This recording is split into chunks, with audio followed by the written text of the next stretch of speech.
एक अतिशय धक्कादायक बातमी हाती आली आहे। लातूर जिल्ह्यातल्या औसा तालुक्यातील तुंगी गावात मोठ्या भावाने सख्या लहान भावाचा स्वतःच्या आईच्या मदतीने खून केल्याची धक्कादायक घटना घडली आहे। योगेश जाधव वय 23 असं मृत तरुणाचं नाव आहे। सदर घटनेमुळे परिसरात एकच खळबळ उडालेली आहे।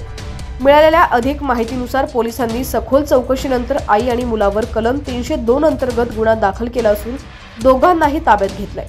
28 जानेवारी रोजी ही घटना घडलेली आहे। पोलिसांनी दिलेल्या माहितीनुसार सचिन जाधव या तरुणानं औसा पोलीस ठाण्यात भावानं आत्महत्या केल्याची माहिती दिली होती। माझा भाऊ योगेशनं शेतातील पत्र्याच्या शेडला लटकून गळफास घेत आत्महत्या केली असं त्यानं म्हटलं होतं। त्यामुळे पोलिसांनी योगेशच्या अकस्मात मृत्यूची नोंद केली। पुढे पोलिसांनी घटनास्थळी जाऊन पाहणी केली। त्यावेळी चौकशी करताना त्यांना संशयास्पद गोष्टी जाणवल्या। त्यावर पोलिसांनी तपासाची सूत्र आणखी फिरवली आणि सत्य समोर आलं। योगेश सतत दारू पिऊन यायचा, घरामध्ये भांडण करायचा। त्यामुळे त्याच्या आईने आणि भावाने त्याला संपवण्याचा निर्णय घेतला। दोघांनी मिळून त्याला बेदम मारहाण केली आणि त्यातच त्याचा मृत्यू झाला। ही हत्या नसून आत्महत्या आहे हे भासवण्यासाठी या दोघांनी बनाव रचला। आधी त्यांनी शेतात फाशी घेताना वापरली जाणारी दोरी लटकवली आणि योगेशला तिथं नेऊन गळफास दिल्यासारखं भासवलं।